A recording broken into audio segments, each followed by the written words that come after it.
8월 29일 주일 오전 예배를 하나님께 드리겠습니다. 모두 자리에 일어나셔서 묵상 기도하겠습니다.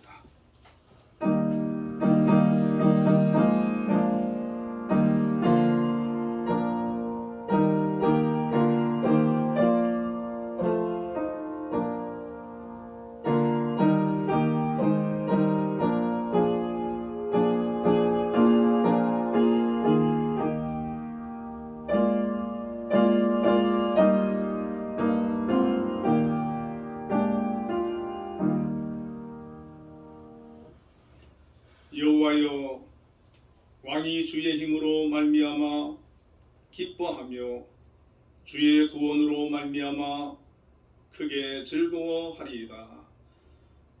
살아계셔서 영광과 찬양과 존귀를 받으시기에 합당하신 하나님 아버지, 오늘도 한빛교회 성도들이 예배로 하나님 앞에 나아가오니 이곳에 임하여 주시고 영광 받아 주옵소서. 예수님 이름으로 기도드리옵나이다.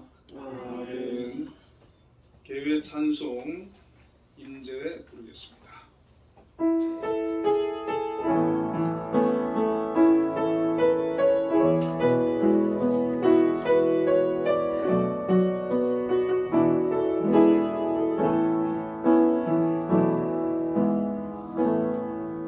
하늘의 문을 여소서, 이곳을 주목하소서. 주를 향한 노래가 꺼지지 않으니 하늘을 열고 보소서. 이곳에 임재하소서. 주님을 기다립니다.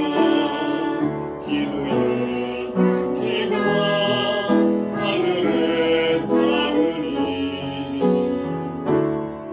주여 임재하여 주소서.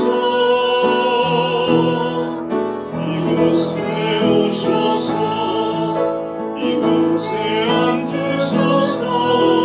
이곳에서 드리는 예배를 받으소서.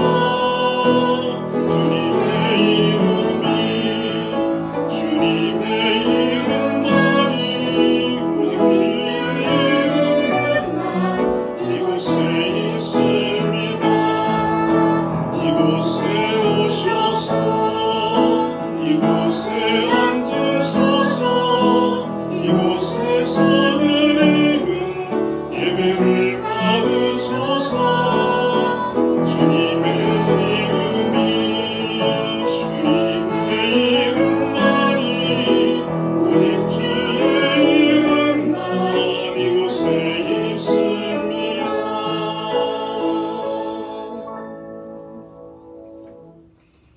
사도신경으로 신앙고백 하시겠습니다. 전능하사 천지를 만드신 하나님 아버지를 내가 믿사오며 그 외아들 우리 주 예수 그리스도를 믿사오니 이는 성령으로 잉태하사 동정녀 마리아에게 나시고 본디오 빌라도에게 고난을 받으사 십자가에 못 박혀 죽으시고 장사한 지 사흘 만에 죽은 자 가운데서 다시 살아나시며 하늘에 오르사 전능하신 하나님 우편에 앉아 계시다가 저리로서 산 자와 죽은 자를 심판하러 오시리라. 성령을 믿사오며 거룩한 공회와 성도가 서로 통하는 것과 죄를 사하여 주시는 것과 몸이 다시 사는 것과 영원히 사는 것을 믿사옵나이다. 아멘. 성시교독 28번 시편 63편입니다. 하나님이여, 주는 나의 하나님이시라. 내가 간절히 주를 찾되 물이 없어 마르고 한평 땅에서 내 영혼이 주를 갈망하며 내 육체가 주를 앙모하나이다. 내가 주의 권능과 영광을 보기 위하여 이와 같이 성소에서 주를 바라보았나이다. 주의 인자하심이 생명보다 나음으로 내 입술이 주를 찬양할 것이다. 이러므로 나의 평생에 주를 송축하며 주의 이름으로 말미암아 나의 손을 들리이다. 골수와 기름진 것을 먹음과 같이 내 영혼이 만족할 것이다. 나의 입이 기쁜 입술로 주를 찬송하되 내가 나의 침상에 주를 기억하며 새벽에 주의 말씀을 작은 소리로 들을 하오니 주는 나의 도움이 되셨습니다. 내가 주의 날개 그늘에서 즐겁게 부르리라. 아멘. 자리에 앉으셔서 예배 찬송 88장 내 진정 사모하는 찬양하겠습니다.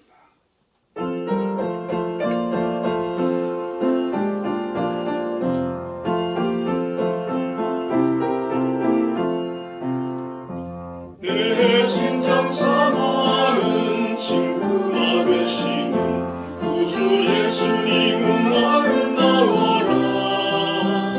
사륙해 백합하여 빛나는 새벽별 주님 영원할 길아 주옵도다.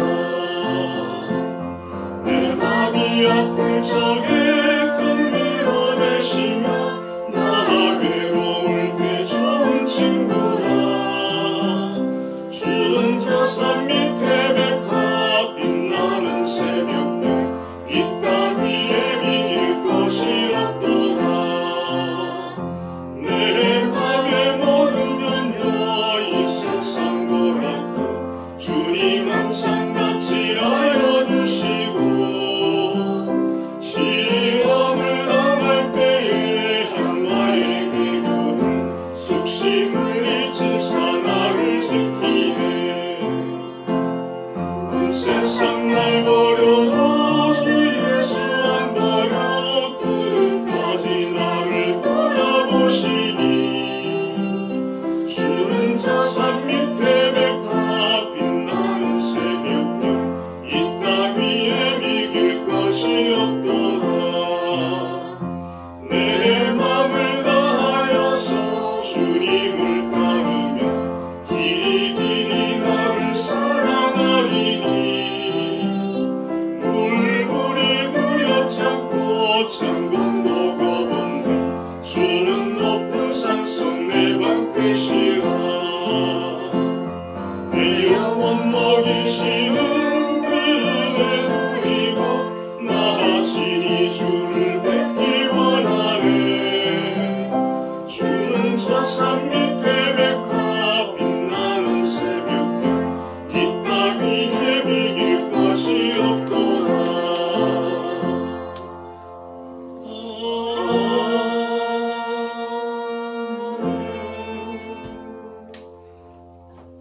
예배기도 박상준 조집사님께서 해주시겠습니다.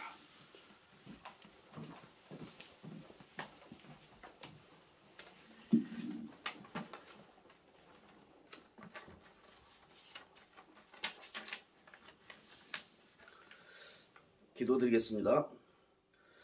전지전능하시고 우주 만물을 창조 역사하시는 하나님 아버지, 찬양과 경배 받으시기에 합당하신 하나님 아버지, 오늘도 거룩하고 복된 주일을 허락하여 주셔서 예배 드리게 하여 주심을 감사드립니다. 이 시간 우리의 심령 속에 충만히 임하셔 주셔서 넘치는 감사와 기쁨으로 주님께 경배하게 하옵소서. 온 세상이 주님의 사랑으로 덮여지듯이 빛 대신 주님을 통하여 죄로 어두운 우리의 마음이 밝아지기를 간절히 원합니다. 우리의 모든 죄악을 성령의 불로 태워주셔서 세상의 죄와 헛된 욕심을 버리고 오직 주님의 십자가만을 사랑하게 하옵소서. 사랑이 넘치시는 주님, 우리의 믿음이 주님 앞에 바로 설 수 있는 믿음이 되기를 원합니다. 우리에게 기도의 능력과 말씀의 능력을 허락하여 주시고 주님의 뜻 가운데 살게 하여 주옵소서. 여러 모양으로 드리는 간절한 기도에서 주님의 뜻을 분별하게 하시고 임마누엘 하나님을 체험하는 놀라운 간증이 넘쳐나게 하옵소서. 오직 하나님을 향한 신뢰만이 저희 안에 충만히 채워져서 주님이 주관하시는 삶으로 살아가게 하옵소서. 여전히 코로나19로 어둡고 힘든 시기를 보내고 있습니다. 우리의 기도로 코로나19를 극복하고 일어서게 하여 주옵소서. 농부들의 수확의 계절이 다가오고 있습니다. 풍성한 열매를 맺는 계절을 소망합니다. 우리들의 영적인 성장과 감사의 열매도 풍성히 거둘 수 있도록 은혜를 더하여 주옵소서. 이 시간 우리 교회를 위해 기도드립니다. 우리 교회가 기도하는 교회, 말씀을 사모하는 교회, 그리고 사랑으로 하나가 되는 교회, 예배, 전도, 성김으로 성장할 수 있도록 인도하여 주옵소서. 언제 어디서나 주님의 말씀을 실천하는 교회가 되어 우리 모두가 주 안에서 하나 되게 하시고 서로 이해하고 나누고 서로 사랑하는 주님의 지체로 풍성한 열매를 맺도록 은혜를 덧입혀 주옵소서. 자비로우신 하나님, 주님께서 우리에게 주시는 믿음의 의무를 진실하게 감당하기를 원합니다. 우리의 삶이 예수 그리스도 향기가 가득 넘치게 하시고 반석에 세운 믿음으로 강하고 담대히 승리하는 삶을 사게 하옵소서. 주님만이 우리의 길이요 진리요 생명이오니 좌우로 치우치지 않고 오직 주님의 길로만 가게 하옵소서.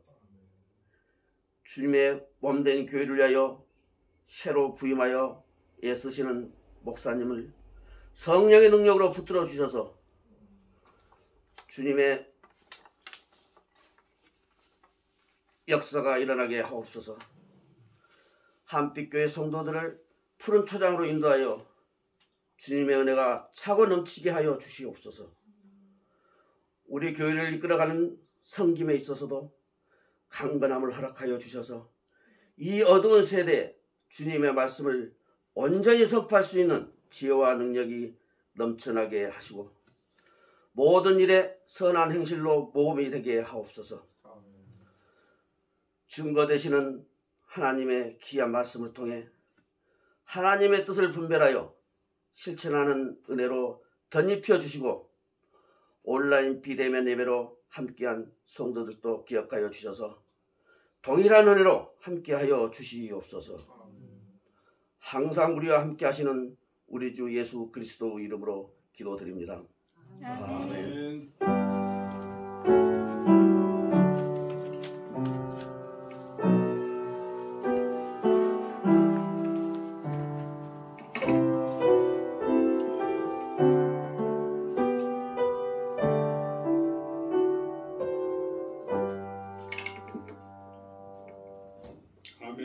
기도에 많은 은혜 받았습니다. 하나님 말씀 보겠습니다. 사무엘하 6장 21절에서 23절까지 말씀을 봉독해 드리겠습니다. 사무엘하 6장 21절부터 23절 제가 봉독해 드리겠습니다. 다윗이 미갈에게 이르되 이는 여호와 앞에서 한 것이라.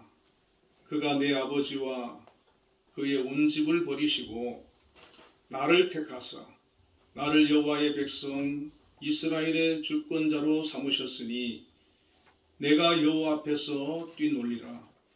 내가 이보다 더 낮아져서 스스로 천하게 보일지라도 내가 말한 바 계집종에게는 내가 높임을 받으리라 한지라. 그러므로 사울의 딸 미갈이 죽는 날까지 그에게 자식이 없으니라. 아멘. 김효선 자매님 나오셔서 찬송가 543장 어려운 일 당할 때를 가지고 하나님께 특성으로 영광 돌리겠습니다.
의지할 것뿐이세 무슨 일을 당해도 예수 의지합니다.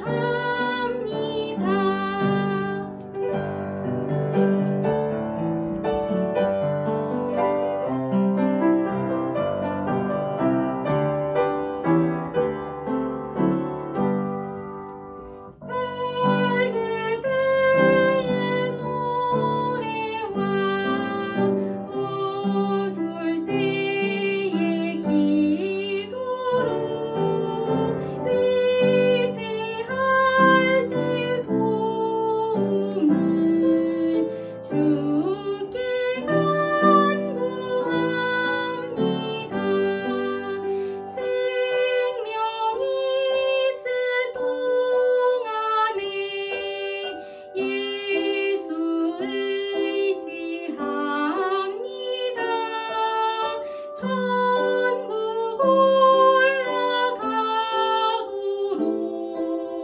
의지할 것뿐일세 세월 지나갈수록 의지할 것뿐일세 무슨 일을 당해도 예수 의지합니다.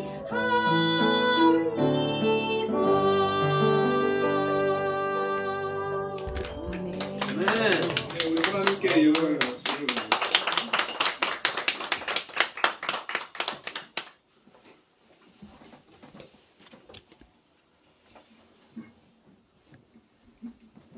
할렐루야. 우리 한빛교회 성도님 여러분 한 주간 평안하셨습니까?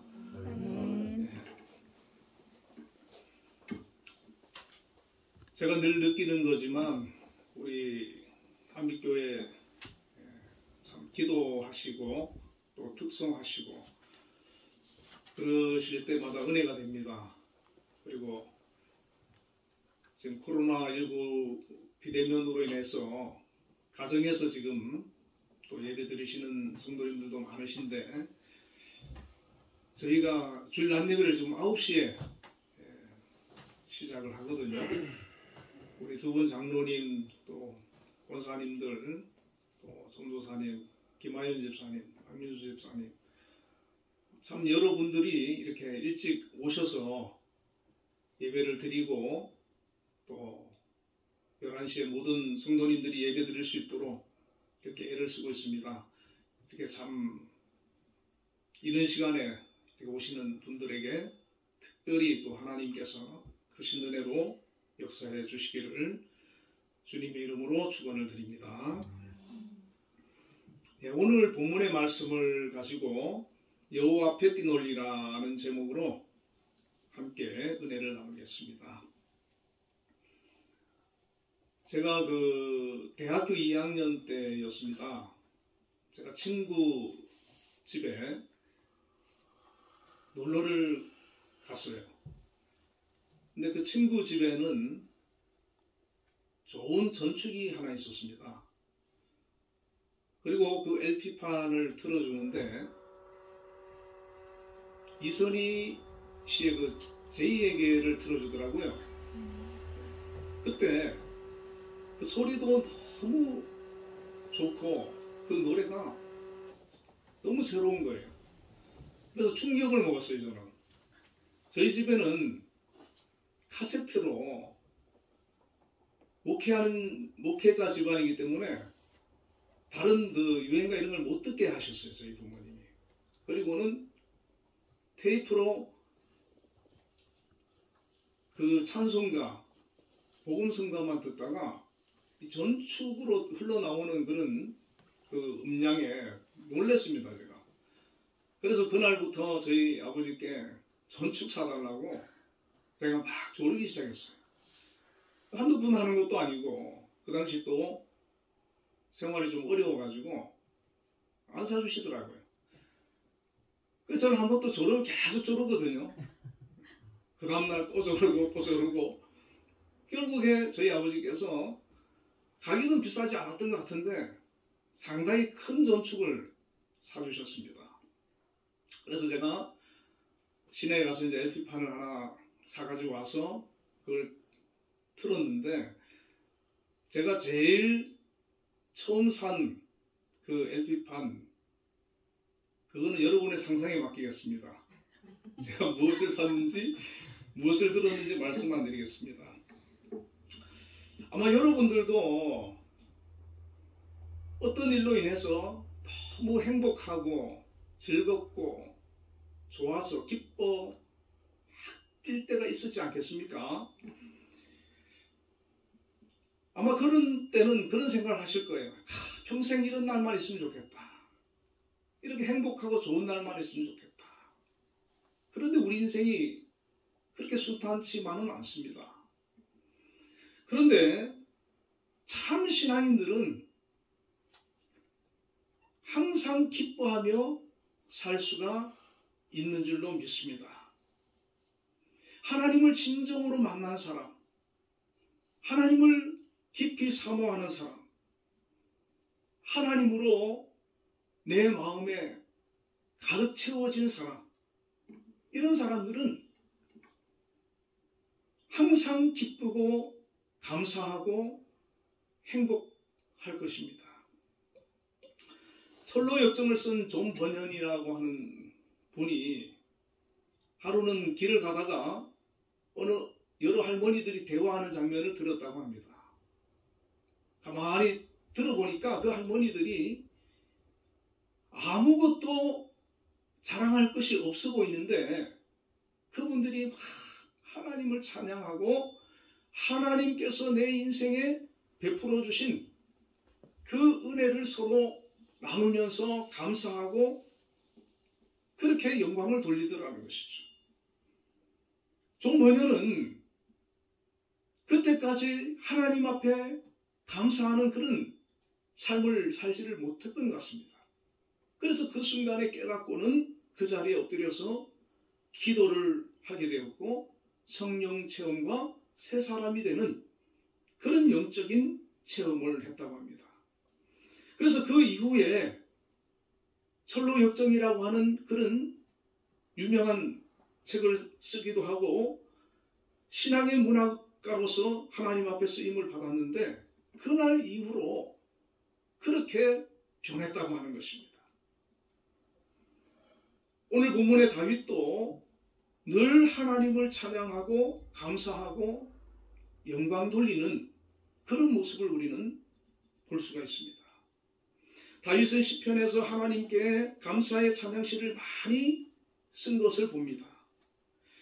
특히 시편 9편 1절 2절에 보면 내가 전심으로 여호와께 감사하오며 주의 모든 기이한 일들을 전하리이다. 내가 주를 기뻐하고 즐거워하며 지존하신 주의 이름을 찬송하리라. 그렇게 고백을 하고 있습니다. 오늘 본문에서도 다윗은 사무엘하 6장 14절에 다윗이 여호와 앞에서 힘을 다하여 춤을 추었다. 그렇게 말씀하고 있고, 21절에서는 내가 여호와 앞에서 뛰놀리라. 그렇게 말씀을 하고 있습니다.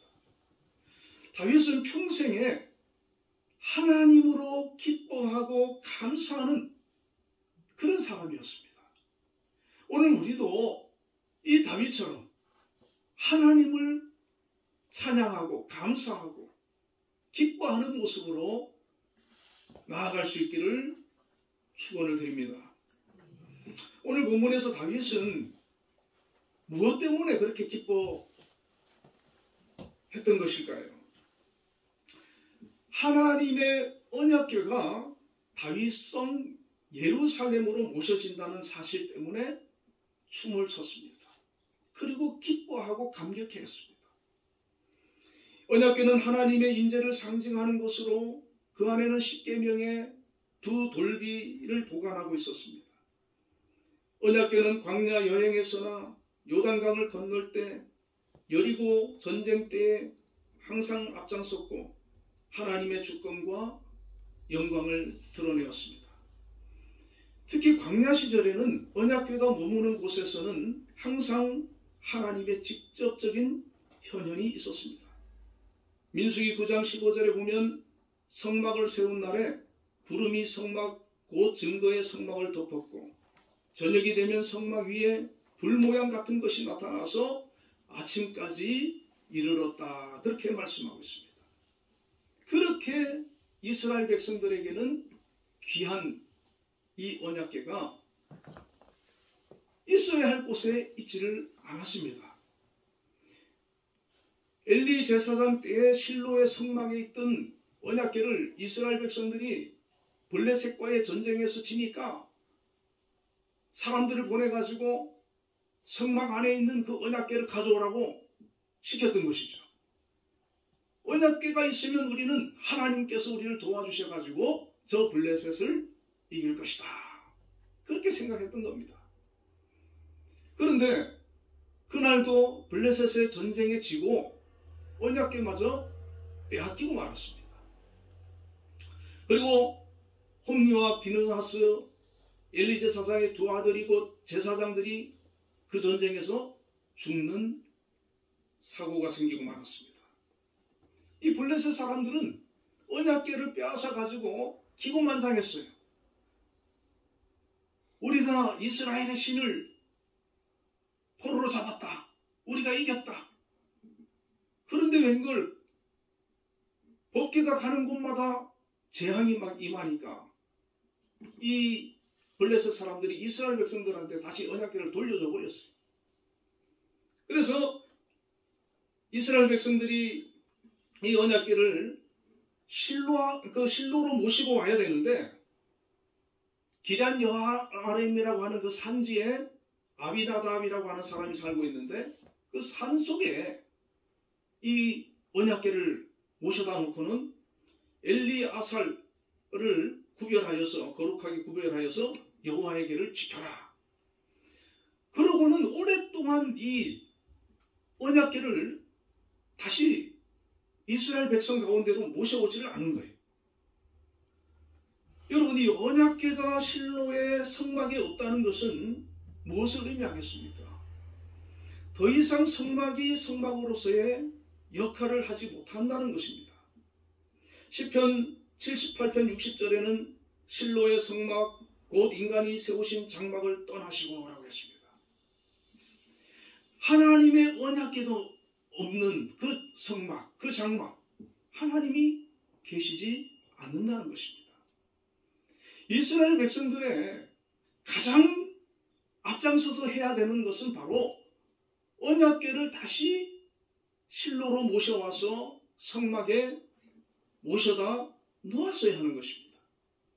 그런데 아무도 그 일을 하지 않았다는 것입니다. 엘리 제사장 이후에 영적 지도자가 된 사무엘도 그 일을 하지 않았습니다. 이스라엘의 초대 왕인 사울 왕도 그 일을 하지 않았습니다.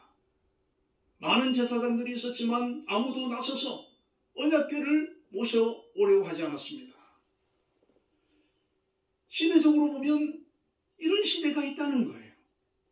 하나님을 뜨겁게 찾고 하나님의 영광이 임하고 부흥이 일어나고 하나님께서 놀라운 그런 역사를 이루는 때가 있는가 하면 하나님을 찾지 않는 시대, 하나님을 부르지 않는 시대, 하나님께 예배하지 않는 시대, 그런 시대가 있다는 것입니다. 저 유럽이라든지 미국도 보면 한때는 부흥이 일어났고 하나님 앞에 예배하는 자들이 차고 넘쳤습니다. 교회들마다 차고 넘쳤습니다. 그런데 그 열기가 점점 식어가고 있고 그것이 회복되지 못하고 있는 것을 볼 수가 있습니다. 기독교 나라였던 영국이나 독일, 유럽 국가들, 미국 이런 데 세속의 물결이 밀려들어와 교회와 성도들을 무너뜨리고 있습니다. 여러분, 한국 교회도 지금 위기의 때라고 많은 분들이 말하고 있습니다. 그러면 개인적으로 볼 때 나는 지금 어떻습니까? 과거에 잘 믿던 사람이 지금 믿음에서 떨어져 하나님을 잊고 사는 사람도 많이 있을 것입니다. 개인도 국가도 하나님을 가까이 할 때 사는 것입니다. 하나님을 찾아야 되는 것입니다. 주님이 떠난 곳, 주님이 없는 곳, 그 나라가 아무리 큰 나라라 할지라도, 큰 교회라 할지라도, 세상에서 잘난 사람이라 할지라도 소용없습니다. 이스라엘의 하나님의 영광이 떠났던 것처럼 우리에게서 하나님이 떠나면 안 되는 것입니다. 하나님이, 예수님이 우리와 함께 하실 때 그것이 가장 우리에게 축복이 되는 것이고 소중한 것입니다. 그런데 이스라엘은 그 하나님의 임재 앞에 정말 사모하는 마음을 잃어버리고 있었던 것입니다. 그런데 하나님께서는 꼭 보면 다시 하나님을 찾는, 하나님의 뜻을 이루고 하나님의 그런 임재를 회복시키는 한 인물을 세워나가시는 걸 볼 수가 있습니다. 이 시대에는 누구였습니까? 바로 다윗이었습니다. 다윗은 하나님의 마음에 맞는 사람이었는데 바로 이 다윗 한 사람이 다시 하나님의 그런 은혜와 영광을 회복시키는 것을 볼 수 있습니다.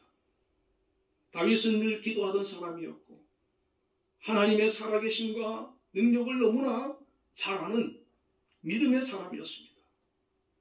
믿음의 사람의 특징은 늘 하나님을 경외하고 하나님을 기쁘시게 하고 하나님께 영광 돌리고 싶어 합니다. 내가 무엇으로 하나님을 기쁘시게 할까? 어떻게 하는 것이 하나님을 기쁘시게 하는 것일까? 늘 그것을 생각하고 고민을 합니다. 그리고 기도하시오. 하나님, 제가 무엇으로 어떻게 해서 하나님을 기쁘시게 해드릴 수 있습니까? 그렇게 하나님 앞에 기도할 때 하나님께서 깨닫게 해주시는 겁니다. 말씀해 주시는 겁니다.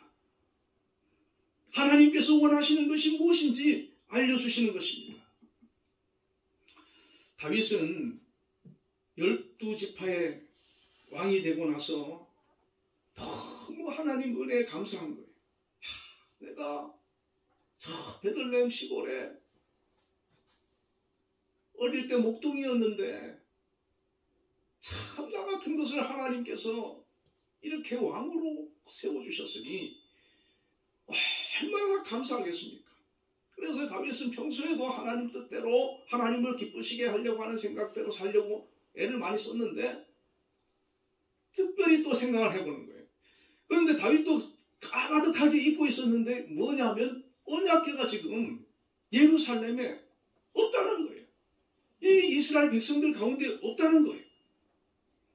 저기 산속에 산지에 외딴 곳에 그렇게 방치되고 있다는 것을 알았습니다. 그래서 이 다윗은 생각을 했습니다. 내가 저 언약궤를 다시 예루살렘으로 모시고 와서 장막을 만들어 놓고 그곳에 모시면 하나님께서 얼마나 기뻐하실까? 이스라엘 백성들이 얼마나 좋아할까? 그렇게 생각을 하고는 이 다윗은 언약궤를 모시기 위해서 많은 준비를 했습니다. 사람을 3만 명을 동원을 했습니다. 그리고 새 수레를 만들었어요. 아주 요즘으로 말하면 뭐 리무진 같은 그런 좋은 그런 고급진 수레를 만들고 백성들을 이끌고 그리고 악단을 준비해가지고 악기를 연주하면서 그 산 위에 있는 아비나답의 집으로 올라갔습니다. 온 백성들이 좋아하고 기뻐하고 막 다 축제였어요. 이것은 누가 봐도 하나님의 일이었고 하나님께서 기뻐할 일이었고 이것은 자연히 예루살렘으로 그 언약궤가 모셔오는 것은 당연한 것이었습니다. 이 다윗도 이제 이 언약궤만 자기가 모시고 오면 이스라엘의 그 12지파의 왕이 된 것을 만천하에 더욱더 알릴 수가 있고 또 하나님으로부터 인정을 받은 것이 되고 참 기쁘고 뿌듯하고 성공적인 그런 행사라고 생각했을 것입니다. 그러면 잘 그냥 뭐 가면 되잖아요. 그런데 6절에 보면 낙원의 타작마당에 이르렀을 때 멀쩡히 잘 가던 소들이 갑자기 뛰는 거예요. 그리고 옆에 있던 우사가 그 언약궤가 떨어질까봐 붙잡았어요. 그런데 우사가 그 자리에서 하나님께서 치심으로 죽는 사고가 벌어집니다. 완전히 찬물을 끼얹어 버린 거예요. 다윗 입장이 아주 난처하게 돼버렸어요. 백성들 볼 때 체면이 완전히 말이 아닙니다. 여기서 우리는 한 가지 교훈을 얻을 수 있습니다. 아무리 내가 하나님을 위해서 좋은 뜻으로 하는 일도 하나님의 뜻 안에서, 하나님의 말씀 안에서 이루어져야 한다는 것입니다. 다윗은 모든 의도는 좋았지만 하나님 말씀대로 하지 않았습니다. 율법에 의하면 언약궤는 수레로 운반하면 안 되었습니다. 레위 지파의 고앗 자손이 어깨에 메고 운반해야 하는 것이었습니다. 이 수레는 누가 싣고 운반했냐면 블레셋 사람들이 그렇게 했어요. 아주 손쉬운 방법 아니겠습니까?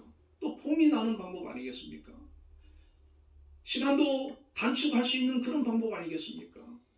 인간적으로 볼 때 그게 합리적이고 아주 괜찮은 생각 아니겠습니까? 그러나 하나님께서는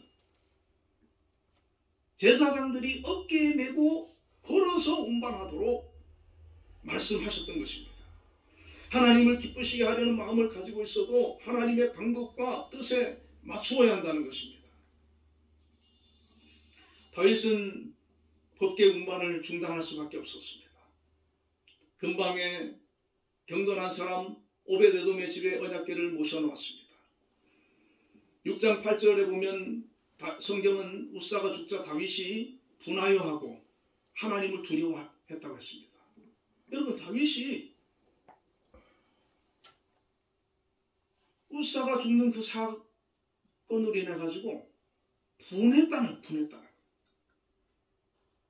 저는 한참 이 부분에서 생각을 하게 됐어요. 야, 이 다윗 같은 경건한 사람도 자기 마음대로 안 되니까, 자기 생각대로 안 되니까, 자기 뜻대로 안 되니까 하나님을 향해서 분노의 감정을 가지는구나. 그럴 수 있구나.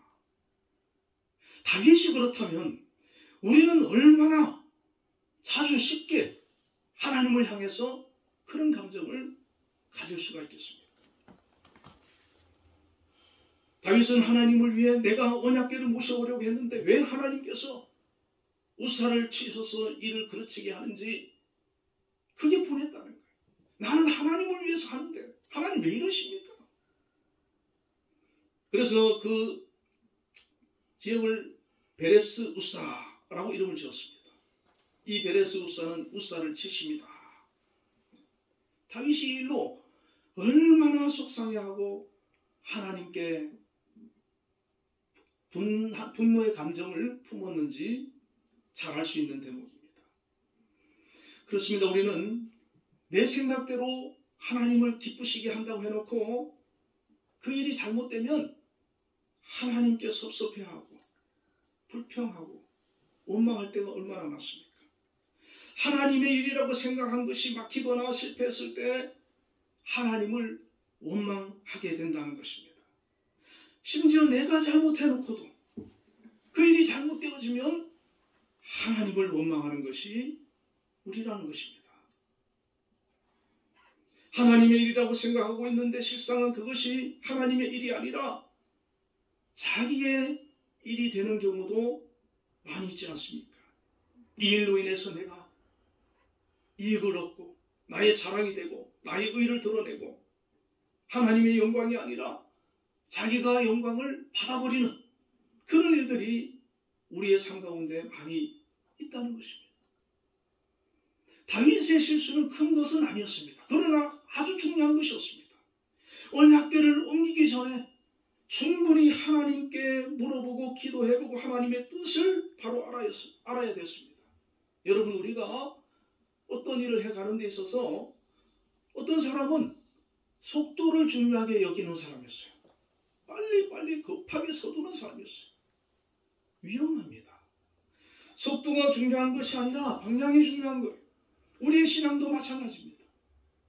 빨리 뭐가 되고 은혜를 빨리 받고 뭘 해야 되는 게 아니라 하나님을 향해서, 천국을 향해서 우리 한평생 한 걸음 한 걸음 방향을 올바로 하나님을 향해서 정해놓고 한 걸음 한 걸음 걸어가면 우리를 통해서 하나님께서는 영광을 받으시고 우리를 천국으로 인도해 가시는 것입니다. 여러분, 부산을 가려고 할 때 느려도 부산 가는 무궁화를 타야지 빠르다고 광주로 가는 KTX를 타면 안 되는 건 아니겠습니까? 이 오벳에돔은 갑자기 언약궤를 자기 집에 모시게 되었습니다.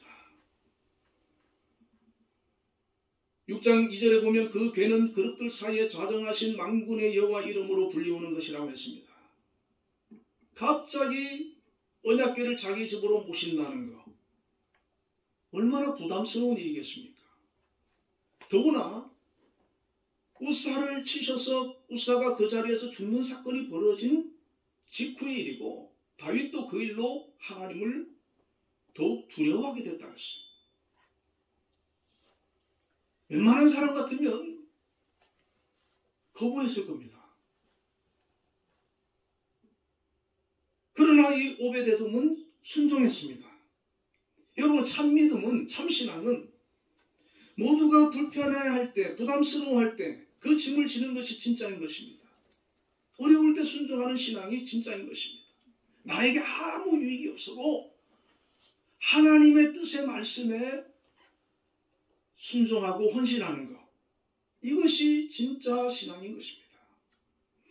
이 오벳에돔은 언약궤를 모신 후에 하나님께서 큰 복을 주셨습니다.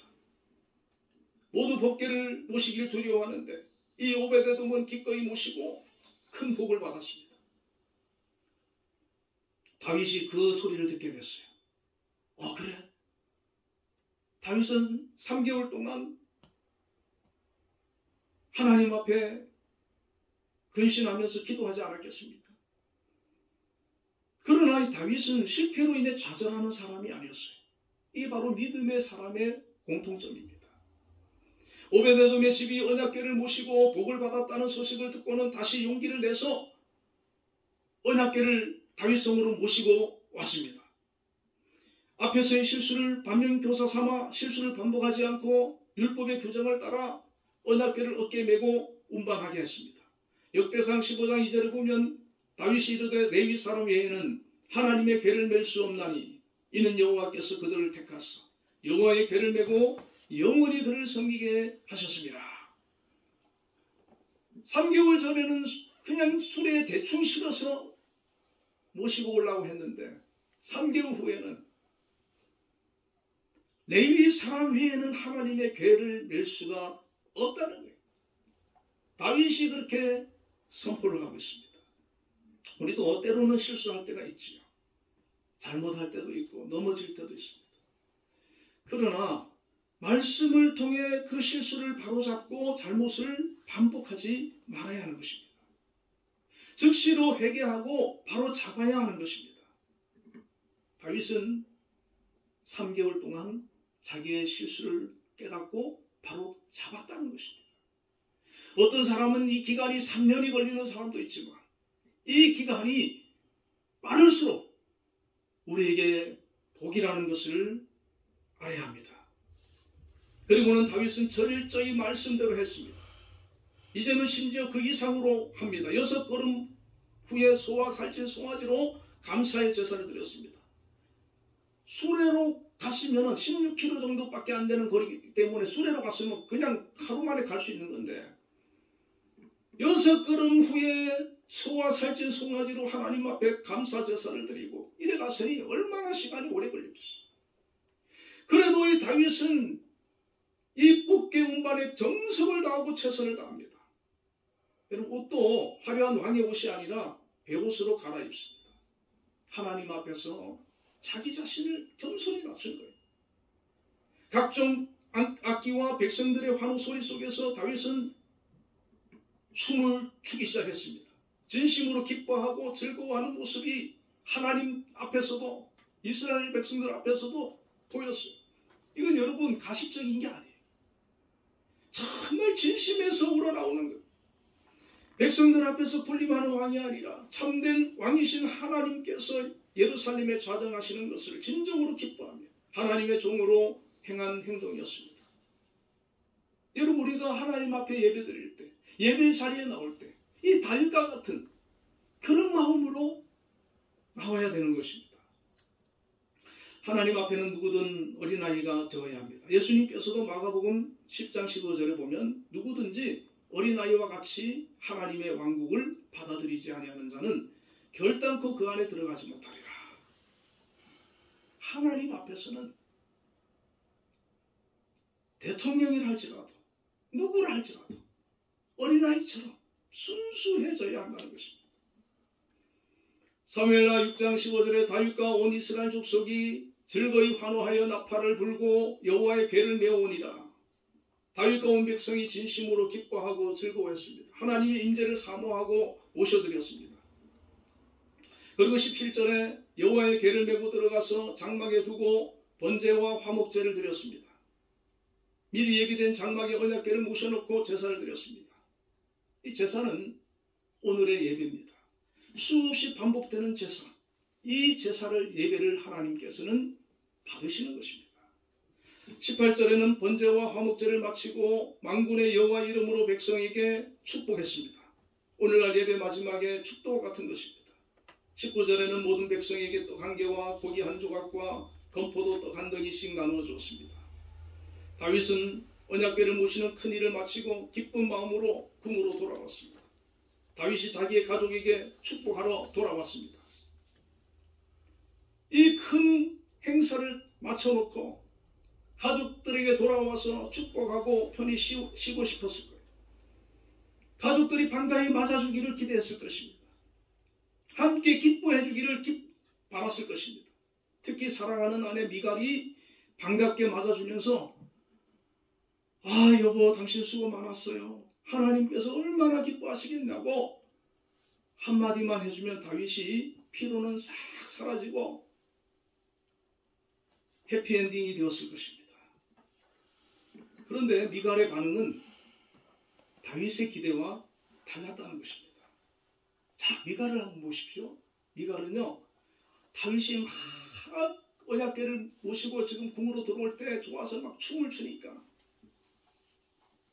다윗이 춤을 추는 것을 보고 채통이 없다고 우습게 봤다는 거예요. 미갈은 하나님을 경외하는 마음이 다윗과 달랐습니다. 하나님의 언약궤가 오는 것에 대해서 전혀 감격하는 마음이 없어요. 기뻐하는 마음이 없어요. 그리고 20절에는 급기야 집에 돌아온 다윗을 비난했습니다.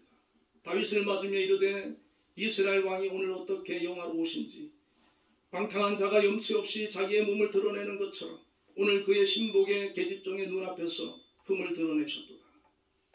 다윗의 행동을 채통 없다, 근본 없다고 비꼰 것입니다.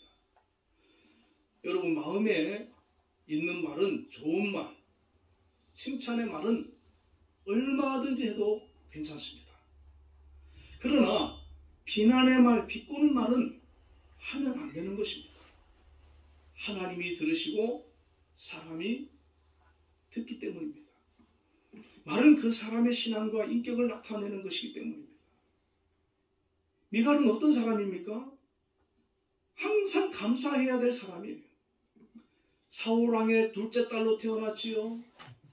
다윗의 첫 번째 아내가 되었지요. 다윗이 젊을 때 다윗을 사랑해서 다윗과 결혼을 했습니다. 다윗이 골리앗을 물리치는 것도 봤고 하나님의 큰 역사도 봤어요. 사울왕이 다윗을 죽이려고 할 때 피신시켜 주기도 했습니다. 그런데 사울왕이 다윗이 도망가고 나니까 미갈을 발디라고 하는 사람에게 시집 보내버렸어요. 다윗이 왕이 된 후에 다시 그 미갈을 발디에게서 되찾아왔어요. 다윗은 젊은 시절 자기를 사랑했고 도움을 주었던 이 여인에게 이제 남은 평생 정말 사랑을 베풀면서 살려고 결심을 했어요. 미갈은 왕의 딸이었고 지금 왕의 아내입니다. 태어나면서 지금까지 이스라엘의 최고의 여인이었고 무엇 하나 부족한 것이 없는 여인이었어요. 그러면 늘 감사하고 살아야 될 것 아니겠습니까? 늘 기뻐하면서 살아야죠. 그런데 한 가지 부족한 것이 있었는데 그게 믿음이 부족했다는 거예요. 여러분, 다른 거 다 가져도 믿음이 부족하면 가장 중요한 것이 부족한 것입니다. 최고의 부자라고 해도 권력자라고 해도 믿음이 없으면 그 인생은 실패자가 되는 것입니다. 엘리 제사장 때 빼앗긴 언약궤를 찾아오는 일은 이스라엘 사람이라면 누구에게나 기쁘고 영광된 일이었습니다. 당연히 미갈도 함께 기뻐했어야 될 일입니다. 그런데 미갈은 그렇지 않았다는 거예요. 언약궤가 예루살렘으로 오던 관심이 없습니다. 하나님에 대해 관심이 없고 예배에 관심이 없고, 이 말은 믿음이 없다는 것을 의미하지 않습니까? 오히려 미갈은 다윗을 못마땅해 생각하는 거예요. 괜한 짓을 한다고 생각하는 거예요. 그리고 그렇게 다윗을 미갈이 비난을 해버렸습니다. 다윗이 미갈을 사랑했지만 하나님을 섬기고 이렇게 하나님을 위해서 자기가 열정을 다하고 최선을 다하는데 이것을 알아주지 못하고 비방하는 이 미갈을 향한 다윗의 마음이 차갑게 식어버렸어요. 그리고 다윗도 쏘아붙입니다. 21절에 보면 이는 여호와 앞에서 한 것이라. 그가 내 아버지와 그의 온 집을 버리시고 나를 택하사 나를 여호와의 백성 이스라엘의 주권자로 삼으셨으니 내가 여호와 앞에 뛰놀리라. 자, 여기 다윗이 미갈이 들을 때 엄청 상처받을 얘기를 하지 않습니까? 하나님께서 내 아버지와 그의 온 집을 버리셨다는 거예요. 그리고 나를 택하여서 나를 여호와의 백성 이스라엘의 주권자로 삼으셨으니 내가 여호와 앞에서 뛰노는 것은 당연하지 않느냐는 겁니다. 하나님의 은혜, 하나님의 사랑, 하나님의 축복을 생각하면 다윗은 내가 여호와 앞에서 뛰노는 것은 당연한 것이다, 이렇게 말합니다. 여러분, 은혜 받은 사람, 믿음의 사람은 누가 나를 어떻게 보든 무슨 말을 하든 중요하지 않습니다. 나를 사랑하고 구원해 주시고 인도해 주시고 나와 함께 해주시는 그 하나님을 내가 알기 때문에, 그걸 사실을 믿기 때문에, 그걸 경험했기 때문에 누가 뭐라 해도 이 코로나 시대에 예배드리기 어려운 이런 상황이라 할지라도 하나님 앞에서 예배자로 우리는 나아가는 겁니다. 기쁨으로, 감사하며 진심으로 하나님을 섬기는 것입니다. 하나님 앞에서는 왕이든 어린아이든 똑같이 모든 동일한 마음으로 하나님을 섬기고 예배자가 되어야 하는 것입니다. 시편 96편 9절에 아름답고 거룩한 것으로 여호와께 예배할지어다.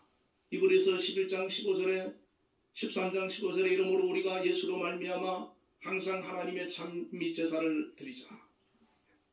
거룩한 것으로 예배하고 항상 찬미의 제사를 드리라고 성경은 말씀하고 있습니다. 우리 모두 코로나19로 인해 마음껏 예배를 드릴 수 없는 시대이지만 다윗 같은 마음으로 교회에서든 가정에서든 온전한 예배자로 하나님께 영광 돌리시기를 축원을 드립니다. 미갈이 되면 안 됩니다. 다윗이 되어야 합니다. 하나님께서는 보고 계십니다. 다 알고 계십니다.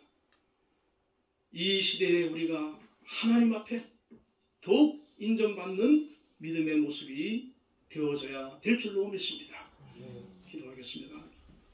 하나님 아버지, 이 다윗은 목동 시절부터 하나님의 택함을 받아서 하나님으로부터 너무나 많은 은혜를 받았기에 이제는 다윗이 통일왕국의 왕이 되고 난 이후에 하나님을 위해서 내가 무엇을 기쁘게 해드릴까 찾고 또 고민해보다가 하나님의 언약궤가 산지에 있다는 것을 알고 예루살렘 성으로 모셔오고자 했습니다.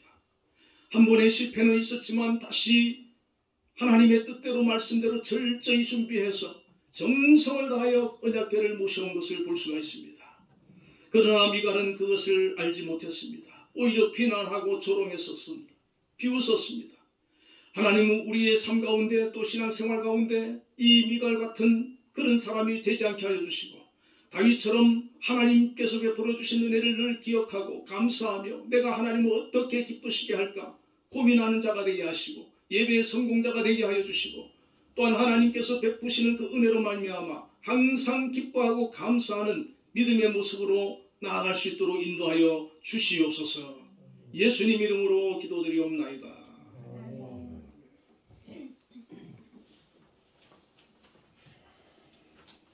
우리 응답 찬양 90장 주 예수 알기 전을 부르겠습니다.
하나님 아버지 은혜와 사랑을 감사합니다.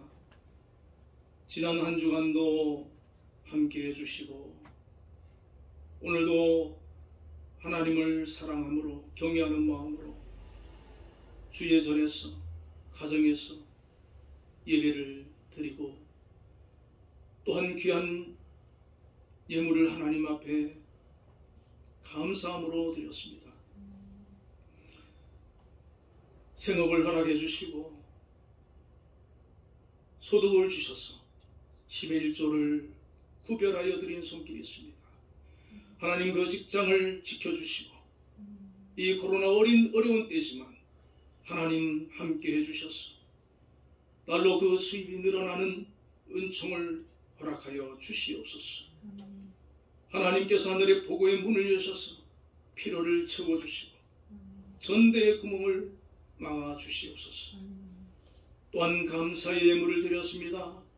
하나님 다윗처럼 하나님께서 베풀어 주신 그 은혜 늘 기억하고 감사하게 하시고 작은 것 하나도 범사의 감사함으로 말미암아 하나님 앞에 그 감사가 기억되게 하시며 우리의 삶 속에 정말 감사할 수 있는 그런 놀라운 은혜들이 매일매일 생겨날 수 있도록 역사하여 주시옵소서.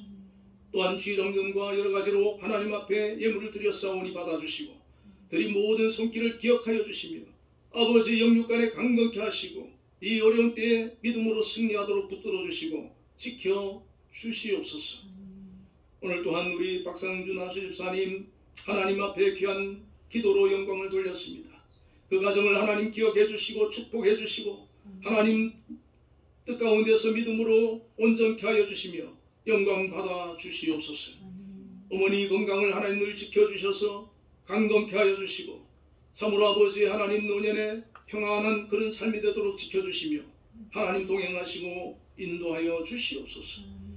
또 아들 군에 있습니다. 아버지 군 생활 잘할 수 있도록 도와주시고 사고 없게 하시고 건강 지켜주시고 모든 아버지 하나님 병사들과 함께 잘 지낼 수 있게 하시며 또 무사히 전역하여서 앞으로의 진로도 하나님 축복하시고 인도하여 주시옵소서. 또 사랑하는 딸이 기업체 회계 입사를 준비 중에 있사오니 하나님 그 기도 들어주셔서 열심히 잘 준비하게 하시고 좋은 또 회사에 취직하여서 앞으로 안정된 생활할 수 있도록 축복하여 주시옵소서. 오늘 또 특성한 우리 김효선 자매님 주님 한빈예술단 단원으로서 트럼펫 연주자로서 아버지 귀한 재능을 허락해 주심을 감사합니다.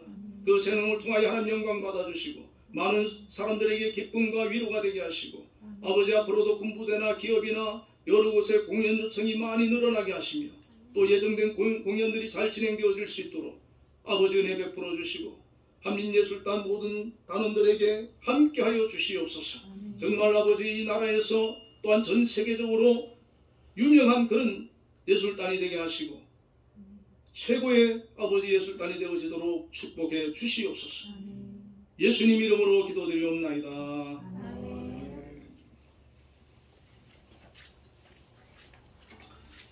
네, 교회 소식 알려드리겠습니다. 다음 주 기도는 강태영 집사님께서 하시겠습니다.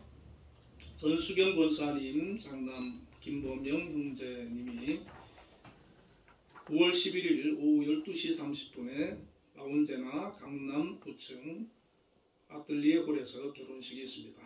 많이 축하해 주시기를 바랍니다. 네, 자리에 일어나셔서 배송 635장 주기도문을 부르겠습니다.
축도하겠습니다.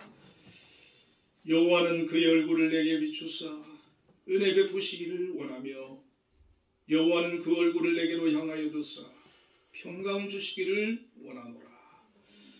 지금은 우리 주 예수 그리스도의 크신 은혜와 하나님의 극진하신 사랑과 성령님의 교통하심이 오늘도 하나님 앞에 나와 예배로 영광 돌린 우리 한빛교회 모든 성도들 위해 이제로부터 영원까지 함께 계시기를 축원하옵나이다.